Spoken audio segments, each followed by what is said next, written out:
استعانت جس کو کہا جاتا ہے، حضرات گرامی اکثر احباب یہ بات کرتے ہیں کہ اللہ تعالیٰ کے علاوہ کسی سے مانگنے والا مشرک بن جاتا ہے، بدعتی بن جاتا ہے، ناجائز ہے، حرام ہے، گناہ ہے، بلکہ ہم پہ کفر کے فتوے بھی صادر کرتے ہیں کہ تم اللہ کو چھوڑ کر جو ہے نبیوں سے مانگتے ہو یا اولیاء سے مانگتے ہو، تو اللہ ہی حاجت روا ہے، اللہ ہی مشکل کشا ہے، اللہ ہی اولاد دینے والا ہے، اللہ ہی مصیبتیں دور کرنے والا ہے، اس میں کوئی شک نہیں ہے۔ ہمارا بھی یہ عقیدہ ہے کہ اللہ ہی دینے والا ہے، بیماری بھی وہی دیتا ہے، شفا بھی وہی دیتا ہے، اولاد بھی وہی دیتا ہے، اور موت بھی اللہ ہی دیتا ہے۔ اللہ تعالیٰ نہ چاہے تو کوئی بھی کچھ نہیں کر سکتا، نہ کوئی نبی اور نہ کوئی ولی۔ یہ بنیادی عقیدہ ہے ہمارا کہ اللہ ہی کے چاہنے سے ہوتا ہے سب کچھ، اور اللہ تعالیٰ نہ چاہے تو کوئی کچھ کر سکتا نہیں ہے۔ درخت کا پتا بھی اپنی جگہ سے نہیں ہلتا، وہ بھی رب کی اجازت اور اذن سے حرکت کرتا ہے۔ یہ ہمارا عقیدہ ہے حضرات گرامی۔ لیکن وہ جو کہتے ہیں دیوبند احباب ہو کہ اللہ کے علاوہ مانگنے والا مشرک اور بدعتی بن جاتا ہے، ناجائز ہے، حرام ہے، وہ بھی سراسر غلط ہے۔ قرآن کریم کی بہت ساری آیات اس پر موجود ہیں۔ اب دیکھیں، تھوڑی سی چھوٹی سی بات ہے کہ بیماری اللہ دیتا ہے تو پھر ڈاکٹر کے پاس جانے کی کیا ضرورت ہے؟ جب پتہ ہے کہ بیماری رب نے ہی دینی ہے تو وہ دوائی لینے کی کیا ضرورت ہے؟ ڈاکٹر بھی دوائی دے کر کہتا ہے دوائی کھاؤ، میرا رب شفا دے گا۔ حضرات گرامی، اولاد اللہ دیتا ہے، پھر ڈاکٹر کے پاس کیوں جاتے ہیں؟ تو عقیدہ ہر بندے کا یہی ہے کہ اللہ تعالیٰ نے کچھ وسیلے بنائے ہیں۔ یہ کائنات جو ہے مسبب الاسباب، اسباب کے ساتھ چل رہی ہے۔ قرآن کریم کے اندر جو سب سے ایک آیت پیش کی جاتی ہے کہ جی قرآن پاک میں اللہ فرماتے ہیں ما لکم من دون اللہ من ولی ولا نصیر، کہ اللہ تعالیٰ کے سوا کوئی تمہارا ولی اور مددگار نہیں۔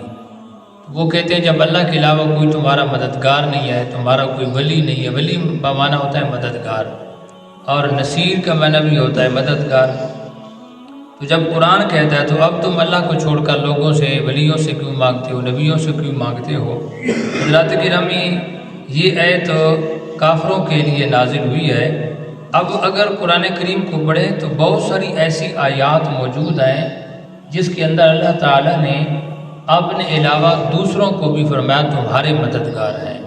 اللہ نے کہا میں بھی تمہارا مددگار ہوں۔ تو اس آیت کے اندر جو اللہ نے فرمایا کہ اللہ کے علاوہ تمہارا کوئی مددگار نہیں ہے، کوئی تمہارا جو ہے مدد نہیں کرتا، تو حقیقی مددگار اللہ تعالیٰ ہے۔ اللہ کے چاہنے سے اللہ کے اولیاء اور اللہ کے انبیاء مدد کرتے ہیں۔ قرآن کریم اللہ تبارک و تعالیٰ پارہ نمبر 6 کے اندر اللہ فرماتا ہے انما ولیکم اللہ ورسولہ، بے شک تمہارا مددگار اللہ ہے، ورسولہ، اور اس کا رسول بھی تمہارا مددگار ہے۔ اب قرآن کہہ رہا ہے، قرآن کی ایک آیت پیش کرتے ہیں، دوسری نہیں پیش کرتے۔ اب اگلے بندے کو تو قرآن پاک، ہمارے جو ہیں طبقے کے لوگوں کو تو قرآن پاک کی تلاوت کا وقت نہیں ہے، قرآن کو سمجھے کہاں اور پڑھے کہاں۔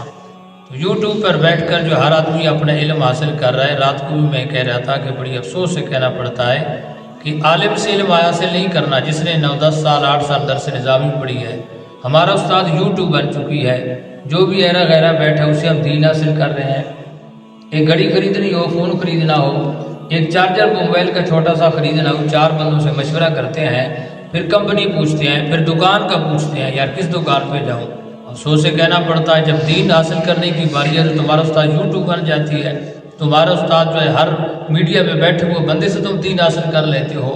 ایک اچھا گھی خریدنا ہو، دال خریدنی ہو، پتی خریدنی ہو تو ہم پہلے پوچھتے ہیں یار کس دکان سے چیز اچھی ملے گی۔ تو دین کو تو ہم نے اتنا ہلکا سمجھ لیا ہے کہ جو دین کے علماء بیٹھے ہیں بنیاد کے اندر، جنہوں نے دین پڑھا ہے، اور جس مسجد کے امام کے پاس آپ نے قرآن پڑھا، کلمے پڑھے، نماز پڑھی، جس نے دین کی بنیادی چیزیں آپ کو سکھائیں، اب اس کے پاس آپ کے پاس بیٹھنے کے لیے وقت نہیں ہے، اس کے پاس جو ہے بات آپ کو اچھی نہیں لگتی۔ ایک سیکولر قسم کا آدمی، ایک دنیا دار آدمی، اسے آپ دین اپنا حاصل کر رہے ہیں، تو یہ بہت بڑی تباہی کا سامان ہے۔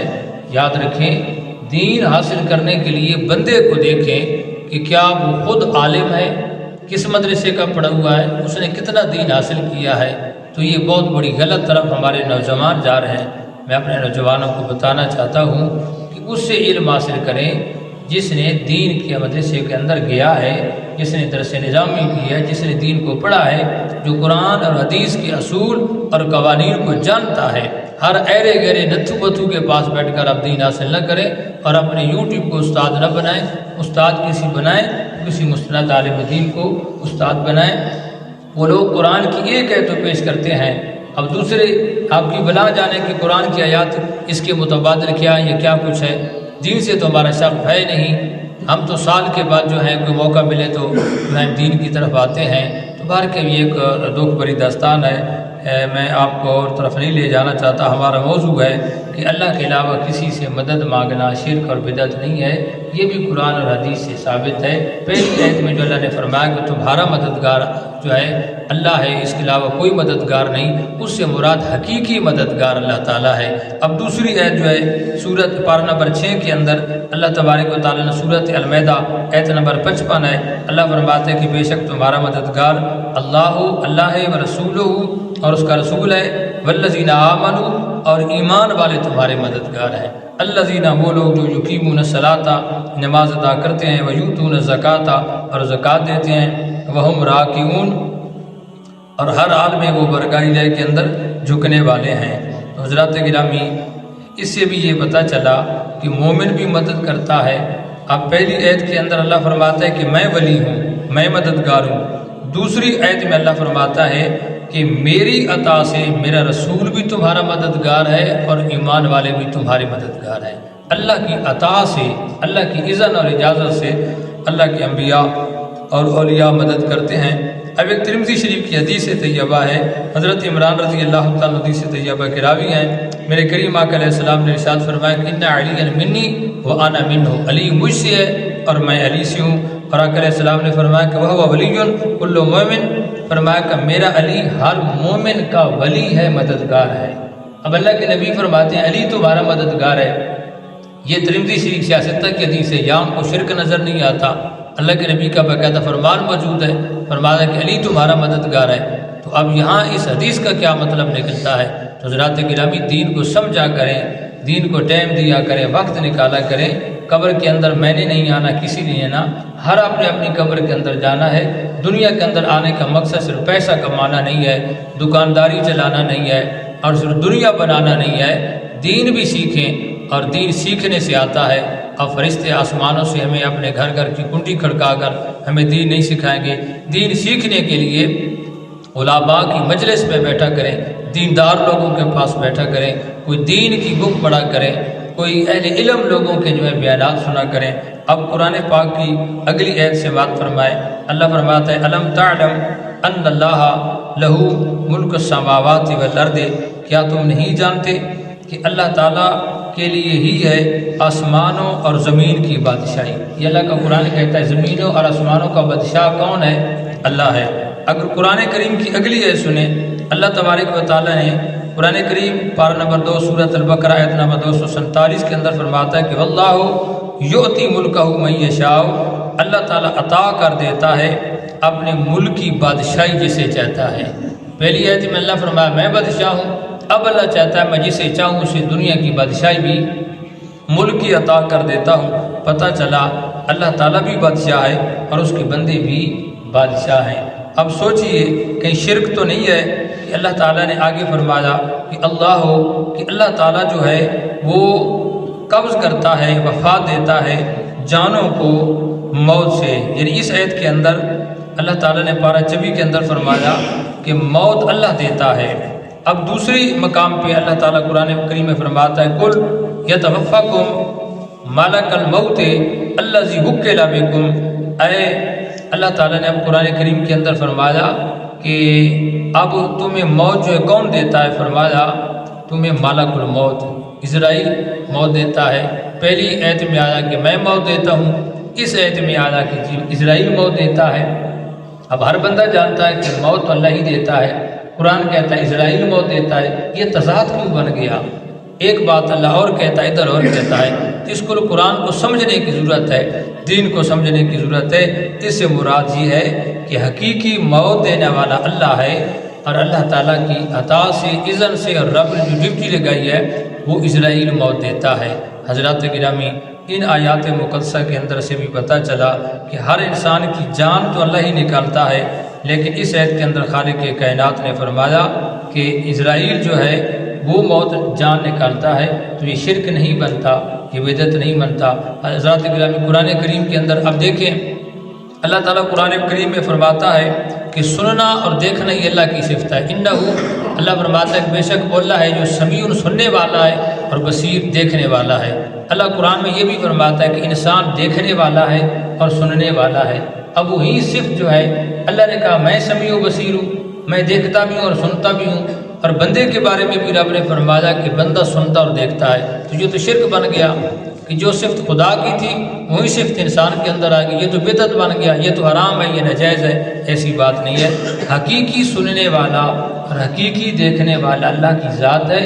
اللہ کی عطا سے اللہ تعالیٰ کا بندہ سنتا بھی ہے اور دیکھتا بھی ہے۔ تو حضرات گرامی، یہ تو قرآن کریم کی میں نے چند آیات آپ کے سامنے بیان کی ہیں، مگر نہ اس میں بہت سارے دلائل جو ہیں قرآن کی آیات سے اور حدیث طیبہ کے اندر موجود ہے کہ اللہ تعالیٰ حقیقی مشکل کشا ہے، اور اللہ کی عطا سے اور رب کی اذن سے اللہ کے بندے بھی مدد کرتے ہیں، اللہ کے اولیاء بھی مدد کرتے ہیں۔ میرے کریم آقا علیہ السلام کی ایک ہی حدیث طیبہ حضرات گرامی میں نے پچھلے دنوں کے اندر بھی بیان کی، دوبارہ میں بیان کیے دیتا ہوں۔ میرے کریم آقا علیہ السلام کی زوجہ حضرت ام المومنین حضرت میمونہ رضی اللہ تعالیٰ عنہ آپ فرماتی ہیں کہ میرے پیارے کریم آقا دو جہاں سب کہتے ہیں صلی اللہ علیہ وآلہ وسلم، اللہ کے پیارے محبوب صلی اللہ علیہ وآلہ وسلم حضرات گرامی سرکار نے ایک دن فرمایا، وضو سرکار نے تہجد کی نماز کا کیا تو سرکار نے فرمایا لبیکا لبیکا لبیکا نصرتو نصرتو نصرتو، کہ میں حاضر اور میں تیری مدد کو پہنچا، تیری مدد کو پہنچا، تیری مدد کو پہنچا۔ سرکار نے وضو کیا، فرماتی ہیں اللہ کے حبیب صلی اللہ علیہ وسلم آج آپ نے بندہ نظر نہیں آ رہا، آپ کہتے ہیں میں نے آپ کی مدد کو پہنچا۔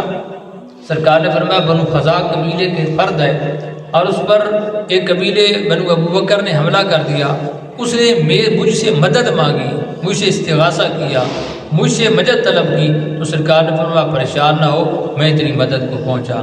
حضرات گرامی، یہ حدیث طیبہ جو ہے سنن بہقی کے اندر، سنن کبریٰ للبہقی کے اندر موجود ہے، مجمع الزوائد کے اندر موجود ہے، کنز العمال کے اندر موجود ہے، اور تاریخ الخبیث کے اندر موجود ہے، الاصابہ فی تمیز الصحابہ کے اندر موجود ہے، سبل الہدیٰ والرشاد کے اندر موجود ہے، تاریخ الخبیث کے اندر موجود ہے، المواہب اللدنیہ کے اندر موجود ہے، بہت ساری کتب کے اندر یہ حدیث طیبہ موجود ہے۔ اب کسی نے نہیں کہا کہ اللہ کے نبی صلی اللہ علیہ وسلم نے شرک کی تعلیم دی، اللہ کے نبی کہتے ہیں میں تیری مدد کو پہنچا۔ تو ان تمام تر دلائل سے یہ چیز ثابت ہوتی ہے کہ اللہ حقیقی مدد کرنے والا ہے۔ اللہ کی عطا سے اللہ کے بندے اولیاء اور انبیاء بھی مدد کرتے ہیں۔ اللہ تعالیٰ سے یقین رکھنے کی توفیق عطا فرمایا۔